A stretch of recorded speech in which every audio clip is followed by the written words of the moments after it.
Домувањето не е само 4 ѕидови и покрив, тоа е целиот простор околу домот. Ако тој е погрешно проектиран, квалитетот на домувањето ќе биде под стандардите, дури ако се е совршено меѓу 4 ѕида. Таква е приказната за поголемиот дел од Скопје. Кога одите на игралиште кое го предвидела општината и ако детето не може да ви дојде на ред за љулјашка, тоа е погрешна урбанизација. Ако не можете да се паркирате на местата предвидени за вашата зграда, тоа е погрешна урбанизација. Почнувате се карате со комшиите, почнувате нервоза да развивате. За обични секојдневни потреби, значи одите во локалната поликлиника, таму има повеќе гужва од што е нормално да почекате 2-3 пред вас. Тоа е веќе све погрешна урбанизација. А Скопје не е погрешно, не е пренаселен град. Он е само лошо, во моментов лошо испланиран. Кога еден град расте, тоа значи дека во него има минимум добри услови за да привлече нови жители. Тоа носи повеќе работна сила, повеќе потрошувачи, повеќе економска активност и повеќе можности. Од друга страна носи и повеќе сообраќај, повеќе отпад, поинтензивно користење на инфраструктурата, побрзо црпење на ресурсите и на просторот. Растот носи корист само ако за него не се плати превисока цена. Во спротивно, штетата ќе биде многу поголема. Низ Европа има градови што се затвориле за да ги спречат проблемите, но има и такви што успешно вдомиле стотици илјади нови жители, па сепак со паметно планирање и развој го унапредиле квалитетот на живеењето и животната средина.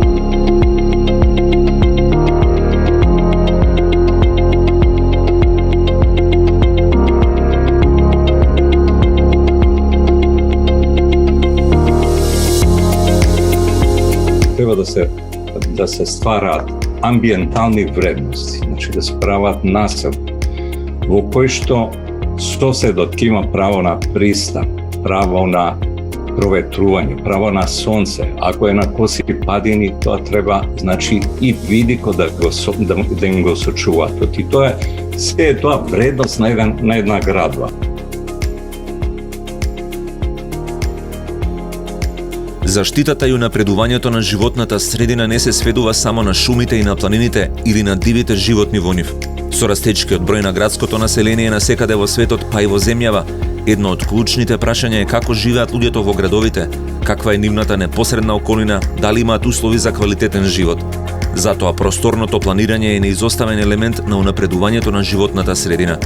Многу нешта зависат од тоа како е уреден еден урбан простор, какво ќе биде движењето во него, какво ќе биде снабдувањето со вода и енергија или со основни продукти, дали ќе има јавен простор за социјализација, дали ќе има доволно зелен простор за одржување на природниот амбиент. Од сето тоа зависи и како воздух ќе се дише. Урбанизмот е многу комплексен. Не е само за архитектите и не е само средство за да се изгради повеќе, ниту па развојот на еден град подразбира само градење. Сите промени се прават врз база на податоци, све е математика. Све во урбанизмот има многу математика, многу социологија. Начинот на живење, навиките и бројките на луѓето кои живеат во една градска четврт морат да се земат предвид. Не е само исцртувањето на архитектите, тука треба многу информации да се сублимираат за да се добие вистински план. Генералниот план на Скопје имаше 23, ако не се лаже, можеби повеќе студии што беа претходно направени за да може да се испланира градот онака како што планерите дадоа предлог, нели генералниот план конечно беше усвоен. Брзо растечките градови можат многу лесно да искусат проблеми во сите тие области ако внимателно не го испланираат својот раст. Колку повеќе се згуснуваат урбаните зони, толку е поголем и притисокот врз уличната мрежа, инсталациите, јавните добра, училиштата, градинките, трговските објекти. Просторното планирање и заштитата на животната средина, иако се под надлежност на едно министерство, зависат и од волјата и од можностите на поголем број институции. We actually got other programs running parallel to that, together with other institutions. So there's the Ministry of Economy that's working on energy efficiency. There's the Ministry of Transport, which is working on mobility. There's the Ministry of Education, which is working on a new program to bring environmentally friendly studies back to the schools and classes. Скопје е брзорастечки град веќе 7 децении. Додавајќи по 100.000 нови жители на секои 10 години, градот и регионот околу него, Скопската котлина, се поблиску до тоа да станат дом на 1 милион луѓе. Но во последните 20 години, растот на Скопје се одвива токму на начинот што се смета за најштетен, со згуснување на урбаните зони. Порано беше практика да се окупираат тревници помеѓу згради за таму да се изгради нова стамбена зграда. Тоа од една страна има логика од страна на општината, затоа што треба да има многу помалку инвестиции во инфраструктура за да ја создаде таа зграда на тоа место, а од друга страна парите што ги наплаќа од комунали беа исти како да се гради на Зајчев рит или на кај акведуктот. И по 25 години локална самоуправа нема сериозни обиди да се надмине најголемиот проблем со финансирањето на општините, нивната зависност од комуналии. Систем што потикнува да има што повеќе градба на што помал простор за да се соберат што повеќе пари. До кога може да трае тоа? Општината им удоволува на нив, рачунајќи дека ќе земе пари од комунали, меѓутоа просторот е ресурс кој не се обновува, толку ни е просторот, значи државава е таја. Вие ќе продавате и ако платите ви се базираат на тоа да ги исплаќате во општината од комуналиите кои ги наплаќате, тоа е лош бизнис план. Земјата ја има толку колку што ја има. Кога ќе снема простор, ќе снема и пари, но веќе ќе биде предоцна. Луѓето ќе се гушат во борбата за парче небо, за парче простор за децата, за малку приватност, без да мораат да ги спуштаат завесите, но ништо од тоа нема да може да добијат. Тоа што се изградило ќе си остане и разречувањето ќе биде невозможно. Тоа би подразбирало рушење на некои објекти кои што се во приватна сопственост, и тоа не само во приватна, него приватна сопственост на повеќе лица. Да срушите зграда со 40 станари, тоа значи дека треба на сите 40 да им најдете, да им исплатите одштета и да им најдете соодветно живеалиште кое што одговара на претходното. Тогаш ќе мора да се бараат алтернативни начини за финансирање на општините, бидејќи веќе го исцрпеле просторот како извор на приходи. Поточно државата требаше да го стори тоа уште од 1997 година, кога ја ратификуваше повелбата за локална самоуправа на Советот на Европа. Со неа, меѓу другото, се предвидува разновидно финансирање на општините, за да не се потпираат премногу на еден извор и да можат да ги извршуваат своите обврски. Без јасни планови како да се подобри финансирањето на општините за да се намали притисокот за градење, владата сепак планира да им наложи дека мора да ги исполнат своите обврски за почист воздух или да се соочат со последици. They will be obliged to take certain action. They will be obliged to change the traffic, they will be obliged to change the working hours of people who are unwell or above 60. They will be obliged to eventually change the working hours of the installations. If they do not take these measures, the government will have the right by law to step in and take these measures.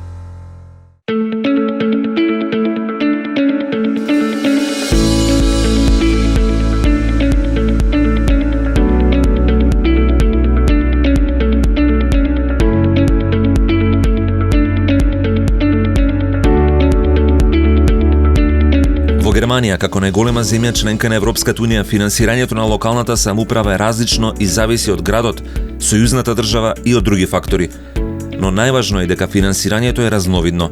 Освен што добиваат трансфери и грантови од централната власт, тие наплаќаат и своји даноци, како данокот на имот, данокот на бизнис, надоместоци за услугите и така натаму. Минхен е најбрзо растечкиот град во Германија. За 20 години прими 300.000 нови жители и веќе се искачи на 1,5 милион луѓе. И покрај овој неверојатно брз раст, Минхен остана една од водечките зелени метрополи во Европа. Сето тоа се постигна со внимателно урбано планирање во кое градот, растоварен од финансиската зависност од комуналии, можел да инвестира во нови јавни простори. Also wenn eine Stadt wächst über 300.000 Einwohner in 20 Jahren, dann bedeutet das, wir brauchen soziale Infrastruktur, Kitas, Schulen, Krankenhäuser. aber natürlich auch Grün- und Freiraumstrukturen und diese ökologische Nachhaltigkeit, der öffentliche Raum. Welche Möglichkeiten haben die Menschen, wohnortnah auch ihre Freizeit zu verbringen? Also mit einem Wort eigentlich die gesunde Stadtentwicklung spielt eine ganz, ganz große Rolle.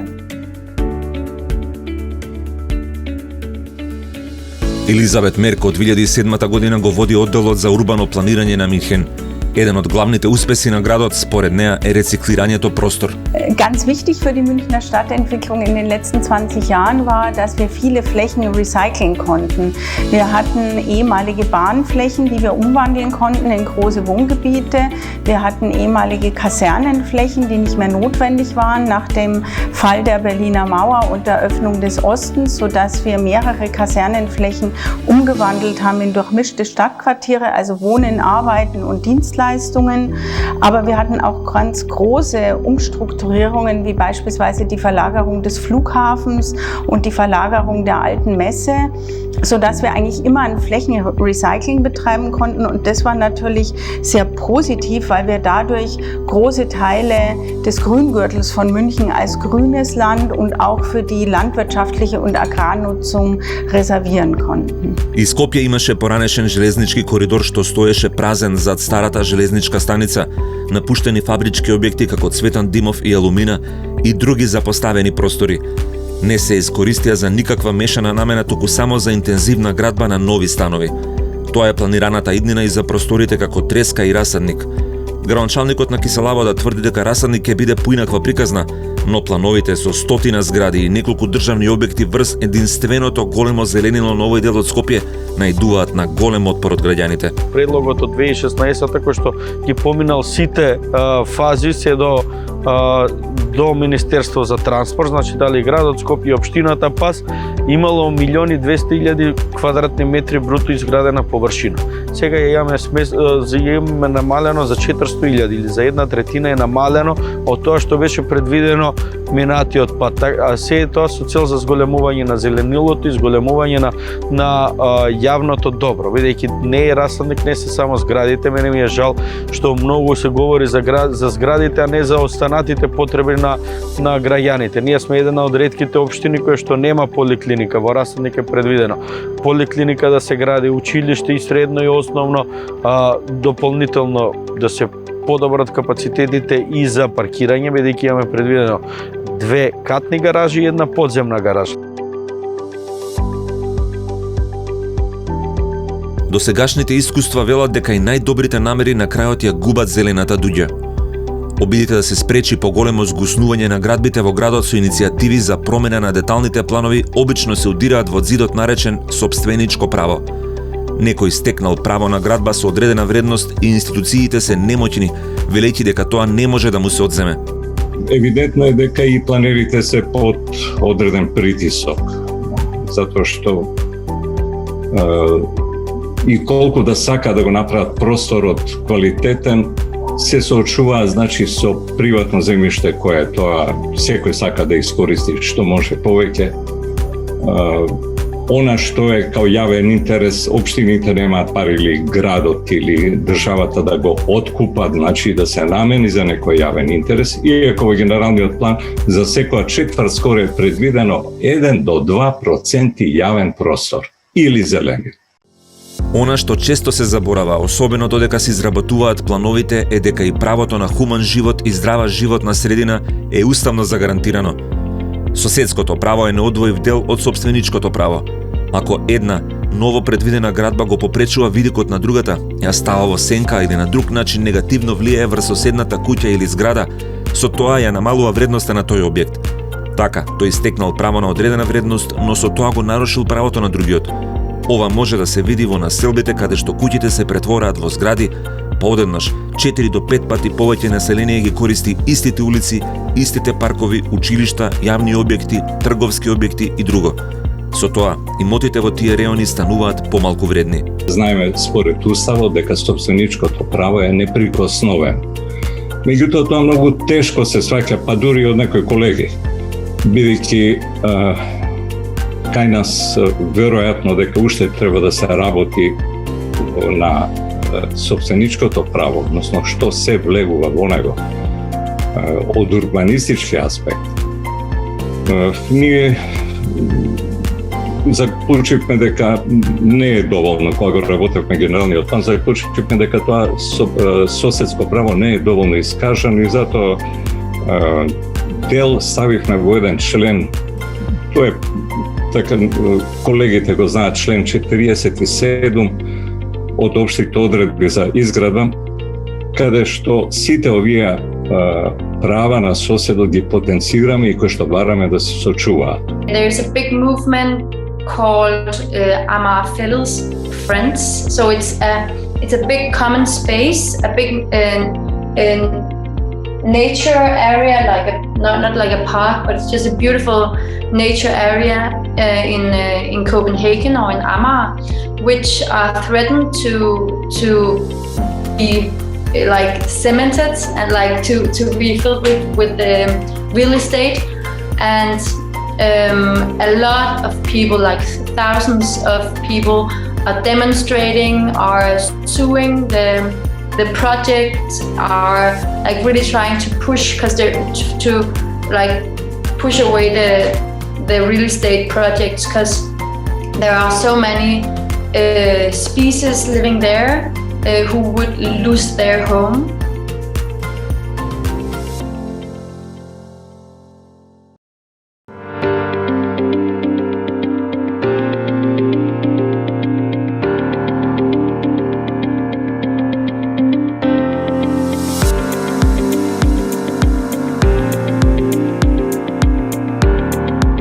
Во еден простор се содруваат голем број интереси. Поединци, сопственици, инвеститори, групи граѓани што сакаат нивното мало да биде позелено или поотворено за бизнис, интереси на политиката, на локалната самоуправа, поширок интерес на градот и други. Од искуство планерите сведочат дека се растргнати меѓу мноштвото потреби и желби и дека е многу тешко да се задоволат сите. Досегашниот развој ни покажа дека во најголем дел се исполнуваат интересите на оние што имаат најмногу средства за да ги наметнат. Се дължи на, би рекол, и лакомоста на инвеститорите, каде што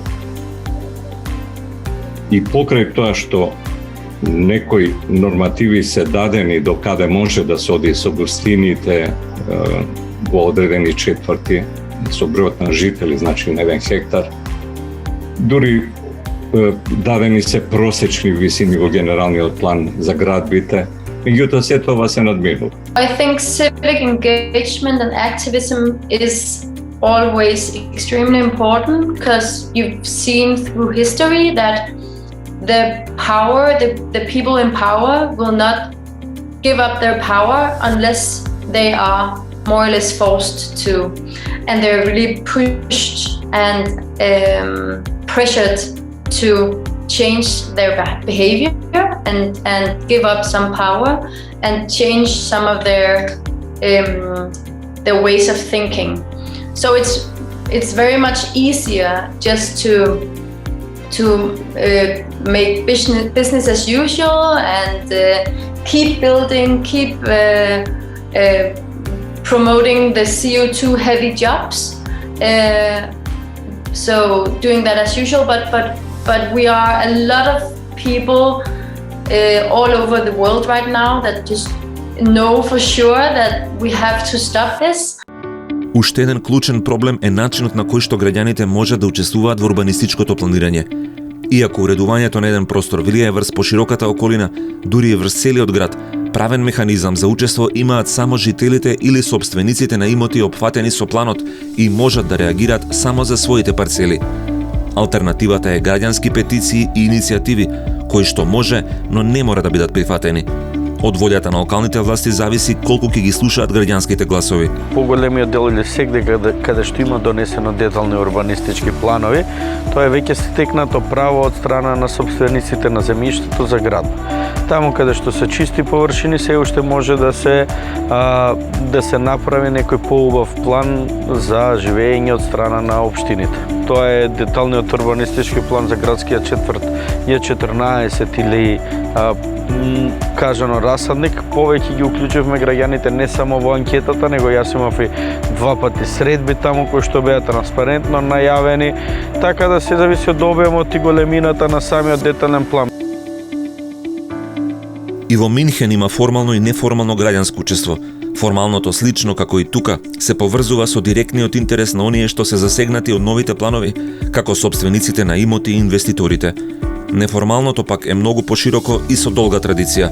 Градот е поделен на 25 административни единици и со сите нив се водат диалози за уредувањето на просторот. Europäische Städte sind heute partizipative Städte. Sie entwickeln sich nicht von oben herab, sondern eben auch von unten herauf.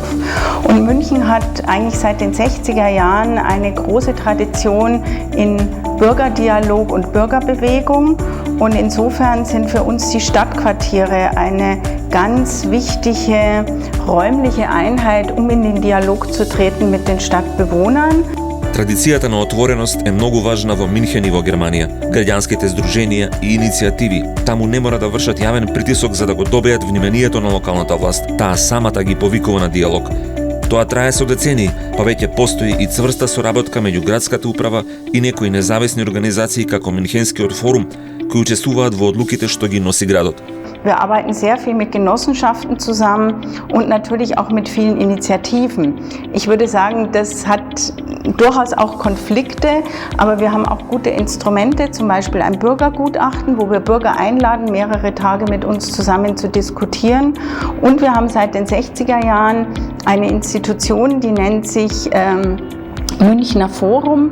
Es ist eine unabhängige Institution, die aber von der Stadt unterstützt und gefördert wird. Und dieses Münchner Forum qualifiziert auch unterschiedliche Bürgerbelange, trägt sie an die Stadt heran und dann versuchen wir das in unseren Planungen zu berücksichtigen.